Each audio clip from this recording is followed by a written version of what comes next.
That's sweet. Hey guys, this is Jaden Wilson speaking from Couch in the Mind, clearing the mind one couch look at a time. For those who are new and or first time listeners, both myself and Michael Codd are co-hosts of this particular show regarding the topic of mental health. Ultimately, in the aim of helping those that are struggling through something within their life and turning that struggle into something positive. Today, the topic we'll be going over is fitness and health, and the special guest we've got is Dyllon Thiel. How are we, brother? Good, man. Good. Good, bro. Thanks again for coming on the show, man. Yeah. Personally, for me, it's an honour to have you on the show, and you're someone I look up to, and hopefully at some stage get at the level you're at in terms of what you're achieving within life, man. Yeah, no, for sure. It's all definitely possible to get anywhere. It's the type of effort and the where you want to be and making sure that you walk that direction. Yeah, for sure. But just a quick, just a brief, or briefly go over the fact that there might be a discretion warning in that both myself and Dyllon like to keep our conversation quite raw. So something might be brought up that you might call it a trigger point. So if you feel that way inclined, feel free to pause and stop the video. But for those who are interested and want to continue to listen in, please feel free to do so. But apart from that, I'll let Dyllon delve into his life story. In terms of what he's achieved, because I've just said that I've said certain things in relation to how I want to get to the level that he's at. So he's done his Cert 3 in personal training. He had once owned his own, part-owned a gym, and he is now a full-time life mentor. And that's exactly where I want to head toward at some stage in my life. So anyway, I'll pass it over to Dyllon and let him talk, man. Yeah, perfect. So, so like in a sense, a little bit of my background is like the way that I wanted to get into my like health and fitness and everything like that was I was originally doing a lot of sports training. So at the time I was doing like a lot of like sprint training, a lot of power, like a lot of power, working on my speed, working on my strength. Were you training for something in particular? No, just to be like my fittest, my best. I actually ended up playing in Australia. They call it gridiron, but really? American football. Oh wow! Yeah, I didn't even know that they were doing it in Australia. Yeah, so they've got a few teams around all over over Australia. Like in South Australia, there's only 4 teams, but you still need about 40 players. That's why you're repping the NFL? Yeah, I've got the Auburn Tigers on, the old college, the American college team. Yep. But so like I was getting like a lot into that, and at the time I just finished my Cert 3 in hospitality, and I was just working nights all the time, and I found that the only time that I was happy was in the gym. So I actually wanted to, I was like, okay, cool, like what else do I love? So I was just like, I'm someone who always goes, okay, what do I love? And then learn how to monetize it. Yep. And I think that's a very like a key important. And I'm someone as soon as I dislike something, I like get rid of it. Yep. So I wanted to dive into health and fitness, and at the time, I actually wanted to help my mum lose weight as well. So I wanted to like go in, gain the knowledge around like my own training as well as helping my mum lose weight. So obviously you saw that she was struggling with her obesity. Yeah. So I actually, so I wanted to find the knowledge, gain everything, and making sure that I could help guide her on the right path. And then I actually helped her lose just over 50 kilos. Man, that's awesome. So bro. yeah, so I mean, obviously that's fantastic to be able to do that for your, a loved one.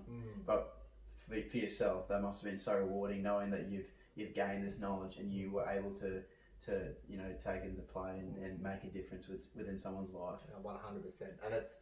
For a PT point of view, like getting your own result essentially is easy because when you're trying to coach and like guide clients to do the same and to like help them help their fitness goal, if you're in the gym, you know what they're doing, you know how they're training. 100%. But as soon as they leave the gym, you've got 23 hours of the whole day that you don't know what they're doing. You don't know what their sleep is. You don't know what their nutrition is. You don't know who they're hanging around. Going out for have some bevs and that's it. Yeah. Like those PTs are doing clients that are doing them on, like you've got your 4 p.m, 5 p.m. clients that are getting ready to go out, they want to pump or whatever, like depending on what your goal is.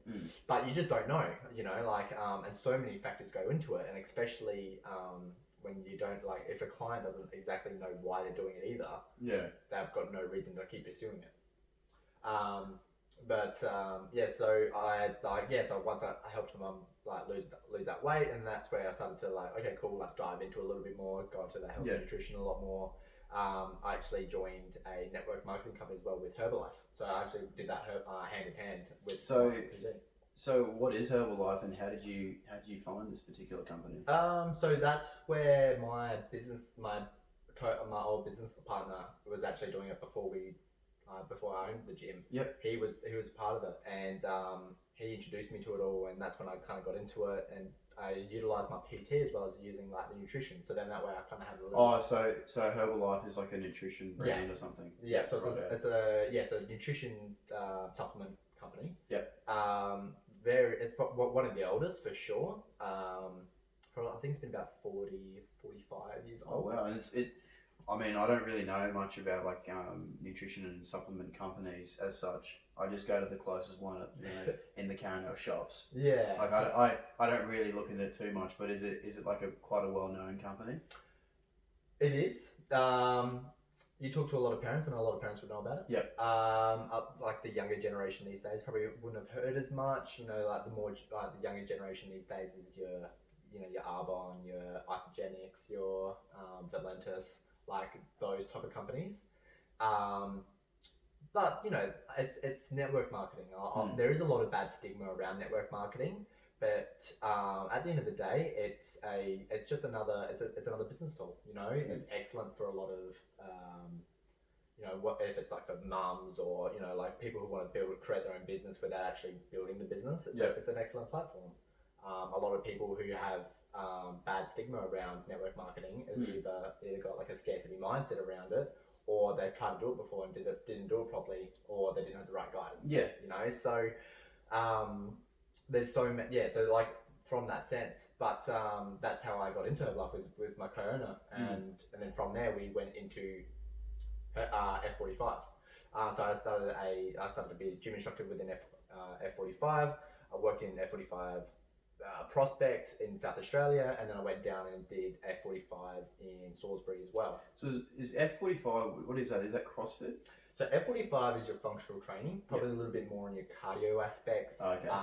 But it's excellent, you know, like anything that's group training, you know, you're surrounded by like-minded people who are in there, like wanting to lose weight, or well, like most of them probably in there for the same reason. Well, that's it. Like a lot of people find it very daunting to go train by yourself. Yeah.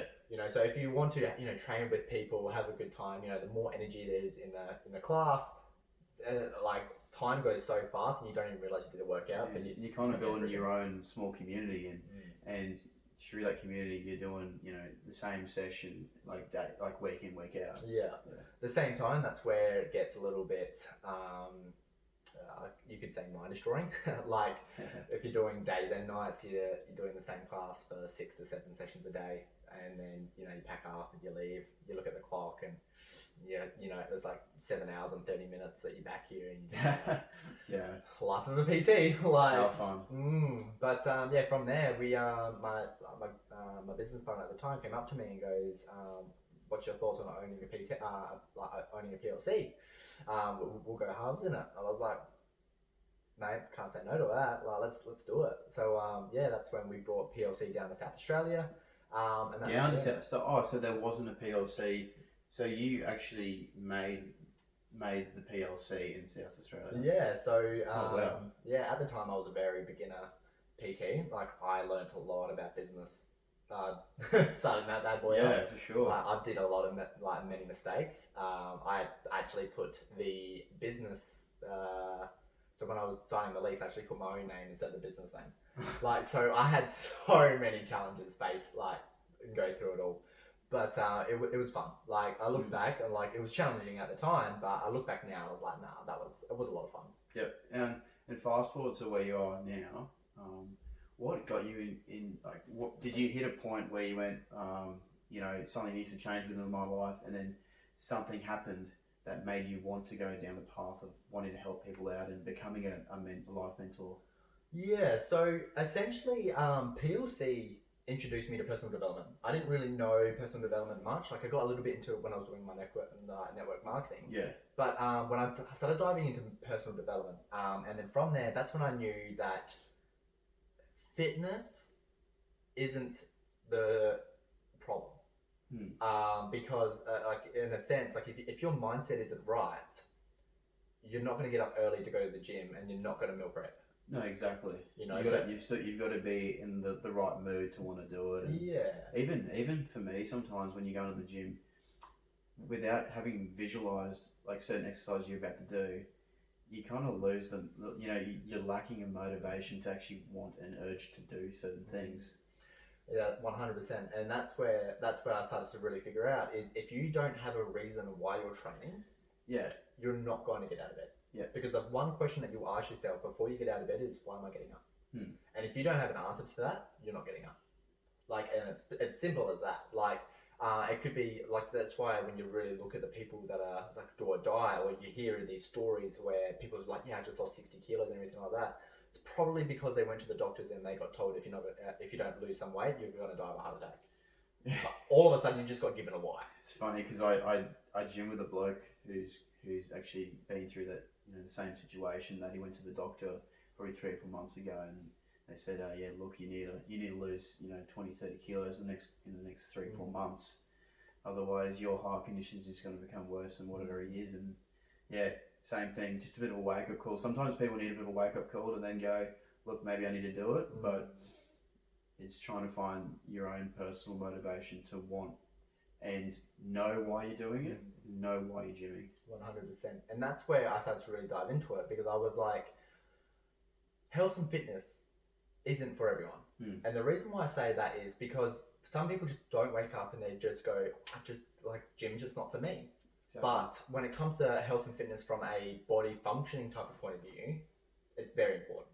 Oh, yeah. So it's making sure that you understand who you are as a person, understanding your value structure, understanding like why you are who you are, and then if it's something that you don't like doing or whatever, it's incorporating it in the way that you like to do it.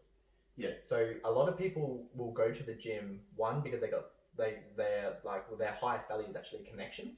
So they're going to a group training gym, or they're going to a thing, like they're solely there for actually the connection and to connect with people. Yeah. But they're going with someone whose highest value is health and fitness. Yeah, because within that moment they actually feel good. Yeah. You know? Yeah. So, but they're getting confused because now they're starting to compare to their friend. Why are they getting results and I'm not? Because they're at the gym for a different reason. Yeah. Right. And like, I don't care what anyone says.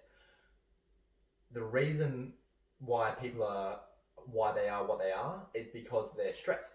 It's not the don't get me wrong, like the food and whatever, like there is unhealthy food and everything like that, but it's the stress which sets off your cortisol, which is the actual killer. It's not the food, it's not the fatty shit, it's the cortisol that's stopping your arteries, and it's stopping your testosterone from actually kicking off and allowing your growth hormones to actually kick in. Oh, right, yeah, okay. So it's not the chocolate bar that you're eating. Yep. It's the fuck, I shouldn't be eating this chocolate bar that's killing you. And why do you think that's the case? Because it's 1, insecurities. 2, body shaming. 3, it could be to the fact where they feel like they're not good enough. It's funny you say that, because we were only having this conversation last week when we caught up with the feed, and that you were saying you only hear fat people shaming other fat people, but you don't see like really healthy people having to go at fat people. Exactly. Because they're trying to hide their insecurities and putting it out on someone else. Yeah. So there's this process called a mirror effect, and essentially whatever we see in other people is the internal feeling of how we actually feel within ourselves. So I can guarantee you, like, I've probably had some sort of thoughts where I looked in the mirror and I was like, fuck, I'm just like, fuck, like, look at that, like I'm not good enough or whatever. And then you go out there and you see like this guy that, you know, who's actually putting in effort and everything like that. And since you don't feel good about yourself, you're naturally going to pull someone down. And it's just natural. It's human behavior. And we're naturally hanging around our natural herd of how we can make sure we feel like we fit in. Yeah. So if we don't feel like we fit into something, we naturally need to either attack it or push it out. Yeah. Or we leave ourselves. I think the biggest problem for me that I struggle about is body types, and that, like, even if you're training really hard and you're eating the right foods and you're trying to put on weight or trying to, you know, achieve a certain goal, if you're a particular body type, you'll look big and jacked when you reach that goal. Whereas if you're not of that particular body type, but you're more lean, you're still like big and strong, but nowhere near like what old mate looks. Old mate looks like, and that's something that people need to realize that everyone's wired differently. That's it. Yeah. And that's a very good point, because there is so many ways of looking at it. Like, you've got your three body types, like your endomorph, your ectomorph, and your mesomorph. So if you're looking at that and you're an ectomorph trying to compare yourself to an endomorph, you're naturally just going to have a thinner body type compared to a thicker body type. So what's that? Sorry, man. That's okay. I'm not in terms of this sort of stuff. I'm pretty new to it all. So for those listening in that don't really know what what's an endomorph and ectomorph? Yeah. Do you mind just delving into that that a a little course. bit? So an ectomorph type of body is more like your thinner body. Their metabolism are generally very fast. They find it very easy to lose weight and not gain weight. Yeah, for sure. Ectomorphs are someone who... endomorphs. Yeah, endomorphs are someone who are easy to gain size, but find it harder to lose weight. So they've got to make sure they tweak their calories in a different way than how an ectomorph would. Where a mesomorph is more of that natural athletic build. They're those natural those ones that are given a yada yada yada. Yeah. But that's just their body structure, the way how it is. Like they don't need to train hard. They just naturally look shredded and defined. Yeah. But you're naturally two of them. So you can be a ecto-meso, you can be or you can be like a meso-endo type. So the way that you're going to transition, because you're going to naturally, if you're going to train, you're naturally going to become jacked. It's just the way it is. But you're going to have more of that thinner type, or you're going to have more of that thicker build. Yeah. Right. So I'm more of an endo-meso. Like, I've got a very thick type, like a wide base, and I was almost say that you're the same as well.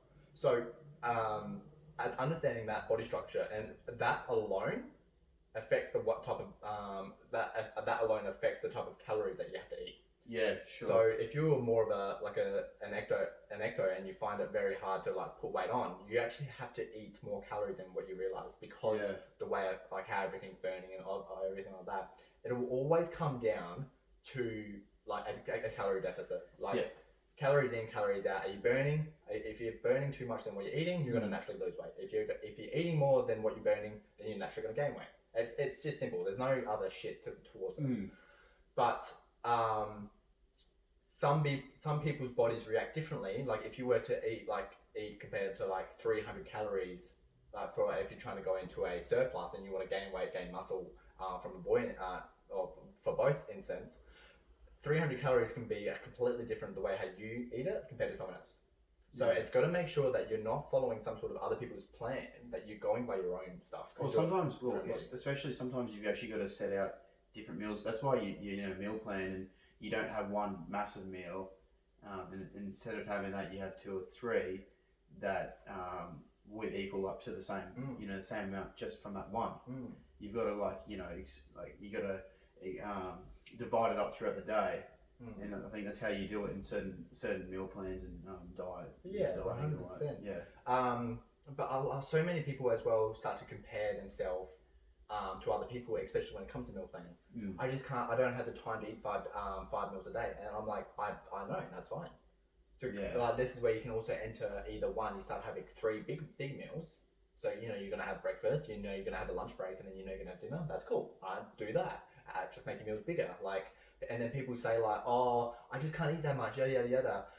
That's fine, but I can't lift 100 kilos straight away off the deck either. It actually takes time. You actually have to try and force it a little bit in practice. Yeah, it's one of those things where, for example, I saw this bloke who holds the Guinness World Records for the longest plank, and he's in his 60s, and I'm going, how the hell can you manage to do that, especially in his 60s? And you see him, and he's bloody, he's carved out of stone. But when he's delving into what he does to actually get to the stage of where he's at for holding the record, he's doing 700 push-ups a night and 400 sit-ups, all these sort of things. And when you think of it, 700 push-ups, that's a lot. But if you break it down, and maybe you're someone who's new to doing push-ups, or you don't know how to do it, you break it down and do 5 a night, and a couple months later, you step that up and go, 10, 20 a night, and incrementally increase it over time. And before you know it, you're doing 200-300 a night, and you're almost halfway to what he's able to do. I think people want the long term fix, like, rather than do the work in between, and that can be thought about in so many different ways and so many other different situations as well. And that's exactly right, especially when it comes to people who go to want to start their fitness journey. So they instantly go, all right, cool. So I need to go to the gym 5 times a week. I need a meal prep. I need to make sure I'm drinking 4 liters of water. I need to make sure I'm getting 9 hours of sleep. So they've instantly completely changed their body, like their whole like lifestyle structure to try and do this fitness goal. But what they don't understand is essentially your whole life is like in a habit. You know, you've like think about how long you've been doing that lifestyle, and you think you're just going to switch it all in one go. No chance. Right? Like, especially if you found consistency with it, it's so hard to erase that consistency and try something different. Exactly. And they say that, like, say between 21 days to 365 days to actually break a habit. So depending on whatever there is, like, you can break habits within a like in a couple of minutes, like, or in about an hour a day. It's called, like, actually, if I go a little bit more into the science, it's understanding what a feedback loop is which is like understanding like your habit structure and why everything is what it is. And if you can understand that and rewire that within your brain, you can actually break a habit then and there, but you got to make sure you stack it properly. So that's why you hear stories of, like when people go see people and they stop smoking in like a day, because they've actually rewired their brain in the way how they perceive of how they see a cigarette or whatever. So like, do you like, this is like really off topic, but in terms of breaking a habit or changing something or doing something they're not used to doing, do you reckon, like, if someone watches a documentary about like cows and like sheep getting slaughtered, that's how they become, like, vegans and in that regard, and that they see something, and like if I were to have a conversation with them now like I'm with you, and I'd say to them, do you ever see yourself not eating meat? And they'd be like, no way. And then they see something really traumatic or something that in that moment something clicks in their brain and they go, I can't do this anymore. Like, no, you know what? Maybe I can go without meat. There is a lot that, like, as soon as they make their mind up with something, this is like with anything. Like, you can create a bad habit so quickly, but you can create a good habit so quickly. Yeah. But bad habits are essentially just easier, like, to do 100%. whatever, because there's a lot more addictive. Oh yeah, and it's like, it's an easy, like, high endorphin. You know what I mean? Like, you junk food, and I mean, this is a little bit more private, but if you're doing things to yourself, like, that's it's a pretty quick endorphin that you can get.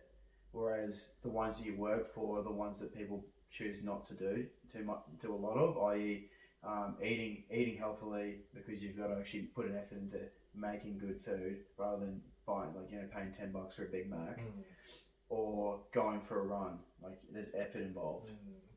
And this is where I can actually come back to with the feedback loop. Yep. So when it comes to a feedback loop, whatever it may be, is you go, wow, like, I'm in some sort of, like, okay, cool, I'm unhappy. Okay, cool, what makes me happy? It's going to be this type of food. You've linked this to your food. So you go, all right, fuck, I'm just going to need this food. Now I get this quick fix. So now I've got this quick fix. I'm like, all right, cool. Yep, amazing. So now I'm feeling good. All right, yep, nah, all right. So I'm eating. I'm feeling amazing. I'm gonna go to bed now. Okay, cool. I'll wake up. It's a new day. All right, let's go. Let's do this. All of a sudden, something triggers that same emotion again, and then, okay, cool. What's the one thing that's gonna make me feel good? And, and that's what a natural feedback loop is. So, and that's why we're wired all the way down to when we're a kid. And the reason why I say that is because if you go, okay, cool, like, if the kid's in a bad mood, what can I give them? Happy meal. Boom. So instantly, as soon as if the kid feels unhappy, he knows that he has to go get a Happy Meal. So this is why they don't know how to deal with their emotions without having had a quick fix to resolve it. Oh yeah, and at the same time, this is where parents are being selfish because they're being lazy and they don't want to deal with their kids. Yeah, right. Yeah, that's true. But along the lines of, I mean, if we take a step back a little bit and go back onto topic in relation to mental health, how do you think that exercising would have a positive impact on people's mental health, especially to those like obviously it's easy for those who are really heavily into gym because they'll be like, yeah, look, it's a good way of getting rid of my negative energy. I don't think of anything else except for the the set that I'm about to do, and that's me. That's how I feel. Mm-hmm. But for those who might be particularly new to gym or have never really tried it out, or just exercising in general, how do you think it would have a positive impact on your mental state? So technically, as soon as you make your body move in some sort of way, if it's going for a walk and anything like that, as soon as you do some sort of activity, you're setting off your healthy endorphins. Yeah. So as soon as you set off your healthy endorphins, you're naturally going to be thinking better. You're naturally going to be setting your day up properly. So you want to be able to get your body moving. But the one thing I do want to touch on is the people who are addicted to going to the gym are probably facing more of a mental battle than the people who are not going to the gym. Is that because they've always having to use it as an excuse? So they use gym as an avoiding mechanism. Yeah. So they don't want to deal with their shit that's going on. So they go and train at the gym. So they're avoiding it's like their safe space. Mm-hmm. Yeah. So they're, in a sense, like they know that they're going to feel good because they're setting off their endorphins and everything like that. But at the same time, they're actually avoiding everything, and they're generally the ones that are always kind of damaged, or they've got some sort of shoulder injury, they've got some sort of injury. But they're people who just push through the pain because it's easier. Like body pain is easier than dealing with mental pain, and that's why it goes hand in hand. Like physical health and mental health go hand in hand. They got to bounce off each other. But in terms of a little bit more of what you're asking. If you've never gotten into the gym, starting off light. And the reason why I say to make sure you start off light and make sure you don't go in and absolutely hammer yourself, because the reason why, if you go in and hammer yourself, essentially what the science behind it is you're depleted all your glycogen in your body. So you're naturally now gone into a point where your body is craving sugar. But the first thing that we think of as sugar is your shit food. Quick fix. Mm-hmm. So, but it's not a quick fix. It's just the fact that that's the only of sugar that you know. Yeah. So you go, fuck, like I am craving sugar. But so people think ice cream, chocolate, lollies. You don't think of sweet potato. You don't think of your potato. You don't think of like your lentils, or nothing like that. Yeah. You go, fuck, I need sugar. And that's where the vicious cycle goes. And then people go, oh, I'm just gonna fucking smash myself out of the gym again. So now they wear themselves out. So they're absolutely ruining themselves. It's funny you say that because sometimes at work, even when I wear myself out at work, the last thing I want to be doing is eating something healthy. And I see myself as a really healthy bloke. I like to eat the right foods, but sometimes I am chasing after a quick fix. I eat like a couple of sweets just to regain a bit of energy again. It's so easy to be able to get into that headspace and continually want that. But that's why as well, when you see so much sport, they come out with lollies because it's a high glucose, like a high GI carb. So it's a quick fix. So it's going to go straight into your bloodstream. It's going to go into your glycogen stores quicker. That's the reason why they actually have lollies and oranges and like your high GI stuff. Yeah. But if you want a long-term energy, that's where you kind of go. If you can't eat many meals, but you want to have a long-term energy, that's when you go into your low GI stuff. So like your low GI carbs, so like your whole grain stuff and like all your brown rice and everything like that, where that's where it'll prolong a little bit more. It breaks down a little bit slower. But one thing I do want to say, because I said the word rice, is myth around what's a healthy rice. Yeah, it's funny. I was about to say that. Like, is brown rice actually better than white, like jasmine? No. Really? It's calories. I mean, yeah, essentially you're still putting on calories. The only difference is maybe 6 calories. Far out. But one's high GI, one's low GI. So brown rice is more of your whole grain, which is going to be a bit more of a slower release, where your jasmine rice goes in quicker and it burns that's faster. why you feel... That's why you feel hungrier when you eat jasmine rice, because it burns faster. Yeah. But it's not saying that it's unhealthier. It's just it's formed differently within your body. Jeez. So it's breaking down quicker. So it's just entering your bloodstream quicker. Yeah.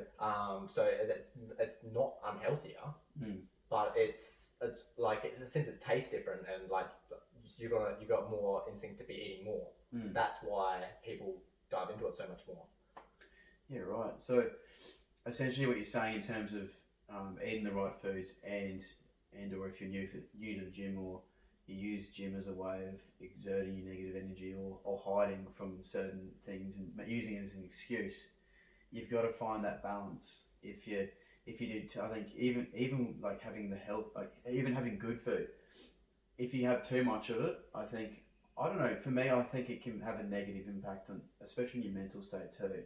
If you're going out and you're always seeing yourself as eating the right foods and you never have anything bad, I don't know. For me, like social life would be difficult. I mean, like you'd always have to try and find somewhere where they would make a certain meal for you and all those sort of things, and especially for gym as well. You don't want to do too much of it where you're becoming more self-obsessed rather than you're doing it because you've set a goal and it's making you feel good within yourself. So this is where it comes back to your why. Yeah. Why are you training? So if you're doing bodybuilding, that's natural. You have to do that's Yeah, what you've got exactly. to be willing to do. But your why is differently, so you're not setting off your cortisol. So you're not saying, no, I want to win this at competition, so I just can't do that. This is my sacrifice that I have to do. But if you don't have a gym goal, if you're not doing it, if you're just doing it for overall health, like the one meal that you eat and like the couple of wines and beers that you're going to drink isn't going to be the killer around it. It's going to be your stress around you having that. So it's like, oh my god, now I've just broke the cycle. I've had 2 wines. Oh, look at me. Yeah, I know exactly. That's done more damage. You stressing about what you just said and doing that around there than what the food actually did. Because now you're setting off your cortisol, which has blocked everything, which is now your food and everything like that's not doing anything. So now it's gonna store. But if you've got a very good mindset around it, and you've got if you do negative talk within your head, you set off cortisol. But the best thing is if you say positive thinking or positive talk within your head, you actually set off your serotonin, which is your happy gas, which is your good hormone. So like that alone around your thinking will be the dramatic effect of how that's going to affect you. Like, don't get me wrong. Like if you eat good food to compare to you eat bad food, you definitely feel the difference. Yeah. Like, for sure. I also feel like it sits in the stomach and you feel quite gluggy. Like if I were to have a nice Caesar salad, it obviously goes down really well, especially because it's salad. But if I were to have, a nice greasy burger, double bacon cheeseburger or something, that seems like, for me, it sits in the stomach, and like the morning I wake up from it, I just don't feel as good as I would if I'm eating something nice and healthy.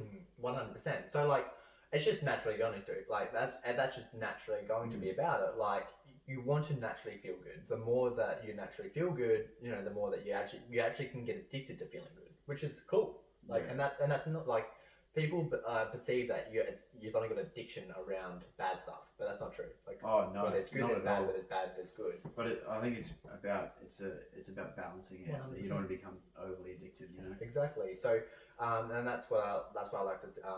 That's why the first thing is I teach is whatever comes up must come down, but whatever goes down must come up, and that's natural. It's like you're going on a roller coaster ride. You can't expect to keep going up. For the rest of your life. Eventually there'll be a drop. Well, this is where it gets cool, because people get so addicted at the very start. When they're going to the gym, they're so excited that they've got all this growth and everything like that. Everything's happening, and then all of a sudden it goes to the consistent road. Oh, it's not like nothing like this, yada yada. So now you start to crash. Yeah. So now you are living on this high. That's why you're getting out of bed. It's like, yeah, it's cool. It's new. It's different. But if you don't, like I said, if you don't have this why, if you don't understand why you're training, you're gonna crash, and then all of a sudden you're gonna resent it. Fuck this, like I don't need to be doing this anymore. Like, why am I even doing this? You look for something else, like another hobby. Like you look for another hobby to get that enjoyment out of. So naturally, that we're going up and down. So the more that you can balance yourself out, so you're balancing out your emotions, you're balancing out your things. Because if your emotions are high, your intelligence is low. Exactly. Right. So if that's the case, like for an example, for people who don't understand that. Think about all the times when you're excited, and you're forgetting shit, right? So like all the times when the times when you get really nervous, like the way I like to say nervous and excitement, it's the same thing. It's just one's negative, one's positive. But you're really nervous, all of a sudden you forget shit. So when your intelligence are high, when your emotions are high, your intelligence is low. Do you think that maybe especially if you're playing sport and you're about to play a big game, you might be in the finals and it might be an elimination round or something. Do you think that's why athletes they become overly excited, make such easy mistakes? I.e., there might be 20 meters out of the goal. Like if in terms of footy that taking a conversion 20 metres out, straight kick, and they veer to the side just because of pure excitement of the game and the hype up of the situation they're in. Yep, 100%.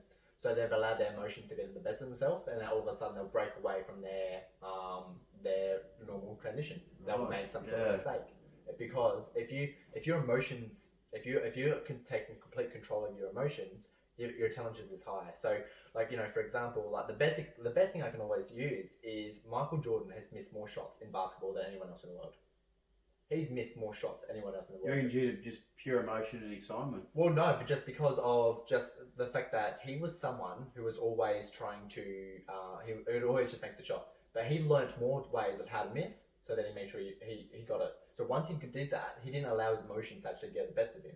Once he knew where the shot had to be, he knew every single time he released it, he knew it was going in, because he didn't allow his emotions to get a hold of that. But if you're flustered, if you're frustrated, if you're allowing that pressure to build in, and you're going to express that instantly. If your foot is in a certain way, all of a sudden now your body's turned. If you like shoot and you know that it's not right because you're going to miss. And because of his inconsistencies and in missing his shots, he would have missed all these different angles. And the moment he shoots, he'd be going, no, that's not going in. And it doesn't. Yeah. So it's just the fact of, one, it's practice. Like a lot of like the newbies, especially when it comes to like footy, they will do that because they're not used to that type of environment. But after a while, like you don't expect new players, rising stars, to be the best player straight away. It takes time. Like you look at anyone like I can't even think of anyone from, because I'm not NFL, NRL, I'm AFL. Jonathan Thurston. Yeah, because I'm AFL as well. Yeah, so if you think of like Jonathan Thurston or anything like that, he was an absolute legend and a guru. But look how long he was playing the game for. Yeah. Like, so like you don't or in terms of AFL, like a Sean Burgoyne or a Gary Ablett. Well, yeah, 100%. Like, think about Tony Modra or senior Gary Ablett. Yeah. Like, you're talking about rates, but think about how many times they miss the goal. Yeah. But they get to a point now where they're so in tune with their emotions that when they're doing their thing, there's no excitement, there's no anything. They're letting their body to calm play. down. Yeah. So if you allow your body, and essentially like this can also go into a little bit more spiritual health. But if you allow your body to, if you accept what your body's doing and you allow it to move and you allow it to just do what the habits are, and you don't get emotional about it, you're naturally going to play well. And I think that's why you obviously probably kick a lot better when you're training, because you don't let anything get to you. You're just focusing on it rather than when you're in the moment and that you might be surrounded by a crowd of people. Obviously not right now because of COVID. I mean, there's still quite a few people. 10,000 people is still a lot. Don't get me wrong. Yeah. But when you're surrounded by a crowd of people as opposed to being surrounded by your teammates when you're training, it's a completely different scenario. And 100%. Obviously things get the better of you. But. Oh, I know. And I can say that in an AFL point, I was on the goal square and I missed. I've been in that spot. My dad was even the goalkeeper, and he was just like, he just put his hands up like, just kick it to me, and I missed. Like, I went out in the full. Yeah. And I was on the goal square, and it was like 5 meters out, like 10 meters out, whatever it is. Yeah, but you just get let it get back. You let it get the better of you. I got too excited and took off. And sometimes in a situation like that, you just want to keep the living daylights out of the ball rather than just go back, take a set shot, follow through, do what you're doing in training, and everything changes because of pure excitement. Exactly. But if we go back onto the topic of maybe, all right, let me put this to you. If someone had gone through a particular injury and they had been heavily into gym or exercise previously, prior to the injury, and they've lost the urge and want to exercise since they've done the knee or whatever it may be, how do you find the urge to want to get back to it, into it? Or for those who have never had the urge of wanting to get into gym and exercise, how do you find that one urge? And the biggest thing that comes to mind is fear. Yep. So when it comes to fear, they're either one, like if the injured person is one, they're probably scared of doing it again. So sometimes it may be easier, or two, they're a fear of getting injured, or they've got a fear of not being good enough. They got a fear of people looking at them. They got a fear of everything like that. But the funniest thing is, and this is where it comes back to the mirror effect, is people who've got a fear of people looking at you are the same people who are going around and saying who's fucking looking at you. So you're searching the gym to see who's looking for you. I find that the gym is probably like one of those places where it's probably like the most non-judgmental zone. Like you obviously look at guys where like they're fully jacked and they love themselves, but they're not looking around, you know, at the people that are fairly new to the gym or are obese and this and that. They're just focusing on themselves. And like you said, with that mirror effect, those people that are looking around trying to find and scan to